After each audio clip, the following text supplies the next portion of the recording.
जिलाध्यक्ष कुरुक्षेत्र श्री रवि बातान जी, यहाँ के अपने मंत्री बहन कमलेश ढाणा जी, विधायक श्री लीलाराम गुर्जर जी, श्री सुभाष सुरा जी, हैफेड के चेयरमैन भाई कैलाश भगत जी, सभी अन्य पार्टी के हमारे नए पुराने सभी वरिष्ठ नेतागण, आज मैं कुछ विशेष बधाई देना चाहता हूं आपको। सबसे पहली बधाई, आज श्री गुरु रविदास जी की जयंती है। आज के दिन श्री गुरु रविदास जी के जयंती के अवसर पर देश भर में, दुनिया भर में उनके नाम को श्रद्धा से लेकर के उनकी गुण गाथा की जा रही है। उनके शिक्षा से, उनके विचारों से अपने देश का नागरिक वो एक बहुत अच्छी सही दिशा में आगे बढ़ रहा है। दूसरी शुभकामना और बधाई कैथल के भारतीय जनता पार्टी के कार्यकर्ताओं को। बाद में करूंगा, बाद में। यहाँ अगर अपना जो नया कार्यालय है, मैंने पहली बार ये देखा है, बहुत सुंदर कार्यालय आपने बनाया है, इसके लिए बहुत बहुत आपको बधाई।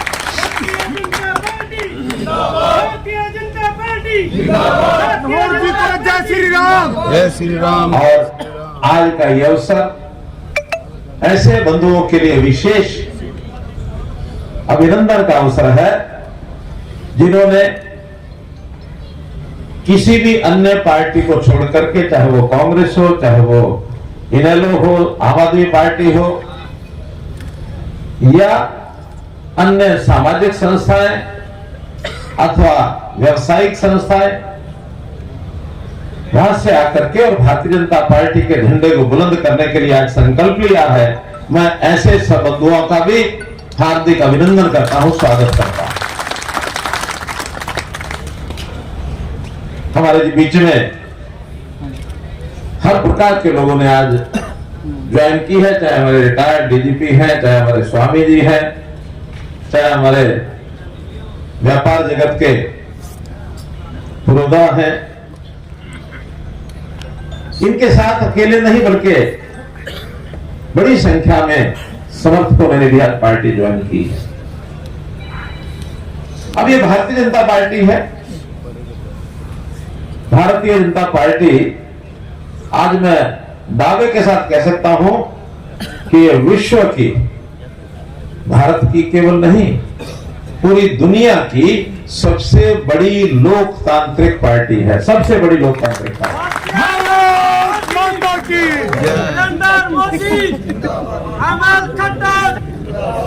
मनोहर जी को जय श्री राम, जय श्री राम, जय श्री राम। मनोहर जी को जय श्री राम, जय श्री राम, जय श्री राम। इस पार्टी का विचार वैसे तो सन 1951 में शुरू हो गया था, जब देश आजाद हुआ था।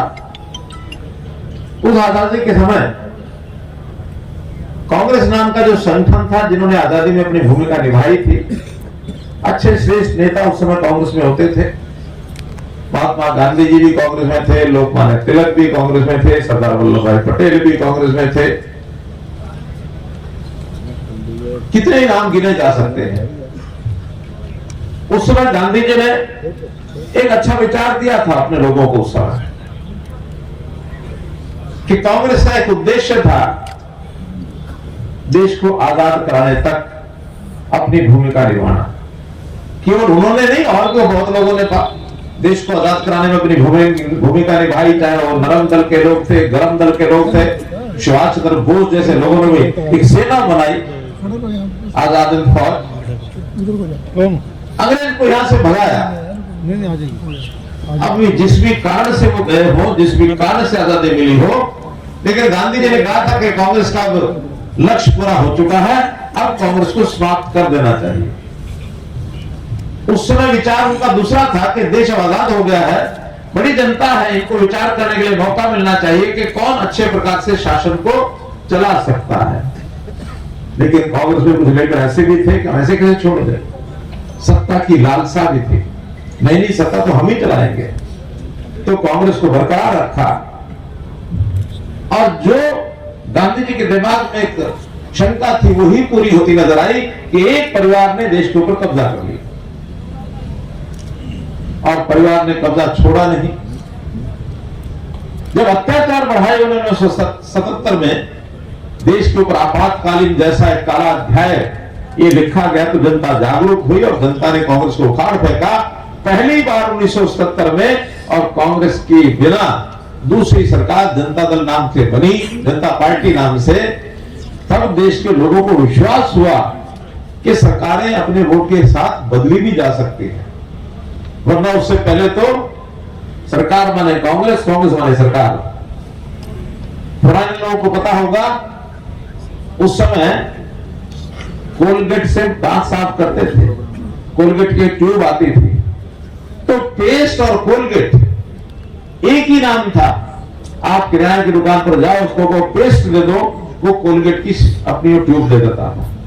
कोलगेट दे दो तो कोलगेट देता ही था। पेस्ट यानी कोलगेट और कुछ नहीं होता था। आज जब लोगों को पता लगा कि पेस्ट तो एक आइटम है, उसके ब्रांड तो कई हैं, अब ब्रांड का नाम बताना पड़ता है। पेस्ट जाके मांगोगे तो दुकानदार कुछ नहीं देगा, वो कहेगा कौन सी पेस्ट, उसका ब्रांड, तब आपको देगा। ऐसे ही 1970 में लोगों को लगा कि कांग्रेस, सरकार का नाम कांग्रेस नहीं है, कांग्रेस तो एक पार्टी है, अलग से भी पार्टियां हैं। जनता पार्टी में भी वो जो जनसंघ बना था 1951 के अंदर, मैं बता रहा था कि क्यों बनाया गया था। इसलिए बनाया था, गांधी जी की बात उस समय नहीं चली, लेकिन कुछ लोगों ने विचार किया कि कांग्रेस अकेली एक पार्टी है जो सत्ता को ले गई, कल को इस पार्टी के ऊपर भी काबू पाने के लिए एक मजबूत विपक्ष होना चाहिए। तो एक मजबूत विपक्ष के लिए जनसंघ बना था और जनसंघ का विचार उसमें शुरू हुआ। 77 में आके कुछ लोग शासन में आए, देश की जनता को कैसे अलग से शासन का प्रकार दिया जा सकता, तब वो शुरू हुआ। और उसके बाद कई कारण थे, जनता पार्टी भी टूटी, फिर ये भारतीय जनता पार्टी 1980 में बनी। 80 का जो काल है वो भारतीय जनता पार्टी के जन्म का काल है, 6 अप्रैल को। और उसके बाद भी घटनाक्रम बदलते चले गए। भारतीय जनता पार्टी 2 लोकसभा के सांसद से 1984 में सफर शुरू किया। जनसंघ के तो पहली बार 3 आ गए थे देश में, लेकिन भारतीय जनता पार्टी के 2 ही आए। विचार धीरे धीरे पनपता है जनता में, लेकिन भारतीय जनता पार्टी के विचार के बारे में मैं कह सकता हूं कि ये विचार ऐसा है, या तो किसी के दिमाग में आता नहीं है, थोड़ा मुश्किल विचार है, बहुत सोच समझ के आना पड़ता है। और अगर संयोग से किसी के दिमाग में भारतीय जनता पार्टी का विचार बैठ जाए तो कोई जोर लगा ले, वो बाहर निकलता नहीं। भारतीय जनता पार्टी जिंदाबाद। क्योंकि यह विचार है, बाकी किसी पार्टी के मन में विचार नहीं है। उनके यहां सत्ता का एक लालच है, सत्ता मिल जाए, ये इनके प्रकार कैसे भी इधर से लाओ उधर से लाओ, कहीं की कहीं का अरोड़ा धनबंदी का कुर्बा जोड़ा भंगी पार्टी हो गया राज। ये कांग्रेस भी करती रही है, बाकी सब पार्टियां भी यही करती रही है। विचारधारा नाम से कुछ नहीं आया आज तक, लेकिन भारतीय जनता पार्टी ने अपने विचार को धीरे धीरे बढ़ाते बढ़ाते वो जो 1984 की 2 सांसदों की पार्टी आज देश की सबसे ज्यादा विधायक और सांसद रखने वाली पार्टी भारतीय जनता पार्टी, जिसके 303 सांसद इस पिछली लोकसभा में थे। 400 पार। तो मित्रों, ये सब मैं इसलिए बता रहा हूं कि भारतीय जनता पार्टी लगातार बढ़ रही है, हर प्रदेश में बढ़ रही है। पहले नॉर्थ ईस्ट में नहीं होती थी, अब नॉर्थ ईस्ट के भी 7 राज्यों में, कुछ राज्यों में तो सरकार है, कुछ राज्यों में भी विधायक बढ़ने शुरू हुए हैं, आगे सरकार बनेगी। दक्षिण में भी सब प्रदेशों में सांसद विधायक तो है ही, और सरकार भी कई जगह बनी है, कर्नाटक में सरकार बनी है। तेलंगाना में इस बार एक मूड माहौल बना था, किन्हीं कारणों से इस बार नहीं, तो अगली बार सरकार तेलंगाना में बन सकती है। मध्य भारत में, पश्चिम भारत में, उत्तर भारत में, सब जगह भारतीय जनता पार्टी की सरकार है। सबसे ज्यादा आज 17 प्रदेशों में भारतीय जनता पार्टी की सरकार आज भी है। भारतीय जनता पार्टी जिंदाबाद। इस यात्रा में हम क्यों मजबूती से आगे बढ़ पाए? इसलिए बढ़ पाए कि हम एक विचार को लेकर चल रहे हैं। विचार क्या है? देश को सर्वोच्च स्थान रख करके मन में देश सबसे ऊपर, और दुनिया में डंका हमको बजाना है कि भारतवर्ष सर्वश्रेष्ठ विश्व गुरु है। भारत विश्व गुरु है। भारत का विचार दुनिया को सुखी कर सकता है।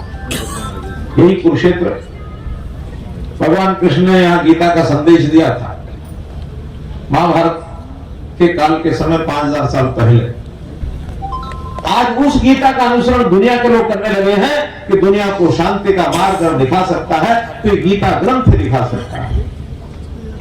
भारतवर्ष के नेता को कोई बहुत तरजीह मिलती नहीं थी, क्योंकि कांग्रेस के टाइम पर भारत का स्थान 200 देशों में अगर ऊपर से ढूंढने लग जाओ तो आंखें थक जाती थी। नीचे के 5 देशों में मिलता था। आज देश में मोदी जी की सरकार 14 साल होने के 10 वर्ष केंद्र में सरकार होने के बाद आज जब देखने लगते तो ऊपर के 5 देशों में भारतवर्ष आ जाता है। भारतीय जनता पार्टी 5वीं अर्थव्यवस्था भारत बन चुका है और संकल्प लिया है हम सब लोगों ने कि बहुत जल्दी तीसरी शक्ति यानी जापान और जर्मनी को हम पिछाड़ देंगे। 2 ही देश हमारे से ऊपर रहेंगे।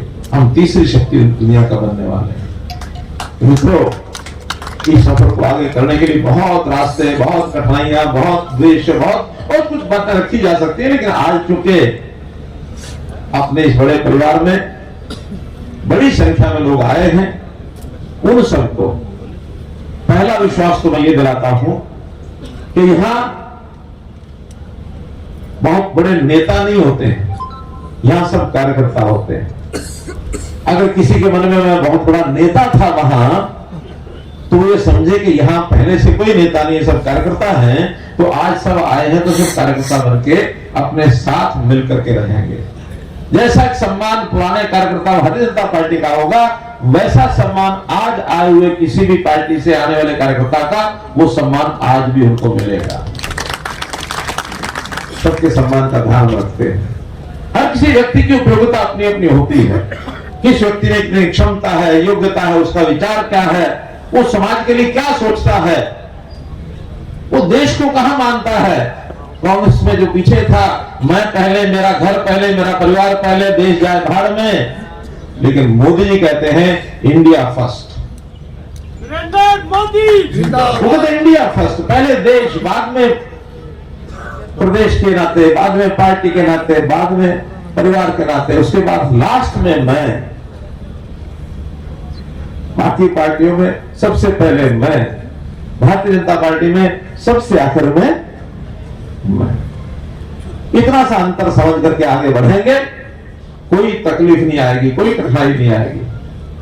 संतोष, खुशी इस बात की मानो क्या मैं किसी दूसरे के काम आ सका, क्या ये भाव रहेगा तो संतुष्टि मिलेगी। और अगर मैंने ये सोच लिया इतने साल हो गए ईडी रगड़ते हुए, पैर घिसते हुए, मुझे क्या मिला, तो कभी खुश नहीं हो सकते आप लोग। इतना सा अंतर है। इस अंतर को लेकर के जो चल रहे हैं, चाहे वो सरकार में है, चाहे पार्टी में है, वो सबकी खुशी, सबकी प्रसन्नता ये भरपूर है। और एक बात कांग्रेस के बारे में इतना मैं कह रहा हूं कि एक बात गांधी जी की इच्छा पूरी होती दिख रही है मुझे। हमारे आज के नेता युवराज कांग्रेस के, वो कहते हैं गांधी जी का बहुत बड़ा अनुयायी हूं। मैं उस समय एक बात कहता हूं, बाकी बातें तो गांधी जी ने इतने काम किए उनका तो आप कह भी नहीं जानते, लेकिन एक बात में आप पक्के अनुयायी हैं। गांधी जी ने कहा था कांग्रेस को समाप्त कर दो। आप उस कांग्रेस को समाप्त करने के लिए दिन रात मेहनत कर रहे हैं और बहुत जल्दी कांग्रेस खत्म हो जाएगी। मित्रों, आज जिन लोगों ने पार्टी ज्वाइन की है, ऐसे सब लोगों से मैं एक निवेदन करूंगा, क्योंकि ये अवसर अगला 1.5-2 महीना ये उसे कर, जैसे एक बालक कोई परीक्षा की तैयारी करता, पहले पढ़ाई करता, मेहनत करता, तो परीक्षा आनी होती है, तो उस नाते से परीक्षा में कितने अंक आए, पास होने में तो बहुत से विद्यार्थी सोचते हैं पास तो होंगे, लेकिन वो पास होने के बाद कंपटीशन होता है कि कितने अंक आए, मेरा स्थान कौन सा आया। तो उस अंक के नाते से भारतीय जनता पार्टी ने अपना टारगेट इस बार रखा है 370 धारा को समाप्त करके हमने कहा हम भारतीय जनता पार्टी का 370 का आंकड़ा, भारतीय जनता पार्टी के सांसद 370 से पार करेंगे एक, और जो बाकी एनडीए के और पार्टनर अपने साथ उनको साथ मिल करके 400 का आंकड़ा पार करेंगे, ये अपना लक्ष्य। भारतीय जनता पार्टी जिंदाबाद जिंदाबाद जिंदाबाद। तो इस लक्ष्य को पूरा करने के लिए हम तो जो कि अपने अपने चाहे कोई प्रदेश की जिम्मेदारी है, चाहे जिले की है, चाहे मंडल की है, चाहे उससे नीचे की है, अपने अपनी जिम्मेदारी के हिसाब से जितना बड़ा टारगेट उसको पूरा करने के लिए कठोर परिश्रम करने के लिए अपनी कमर कस लें, क्योंकि अब चुनाव लोकसभा का कभी भी 10 मार्च के आसपास घोषणा हो सकती है, और जब इस प्रकार की स्थिति होती है ऐसा होता है कि उल्टी गिनती शुरू हो गई, और जब उल्टी गिनती शुरू होती है तो अपने काम की स्पीड हमको बढ़ानी है, चाहे भारतीय जनता पार्टी के पुराने कार्यकर्ता हो, चाहे लोग आज शामिल हुए हैं, कंधे से कंधा मिला करके अपने जिम्मे जो काम लगे उस काम को करने के लिए, अपना लक्ष्य को पूर्ण करने के लिए आगे बढ़े। आपका बहुत बहुत धन्यवाद, बहुत बहुत आभार।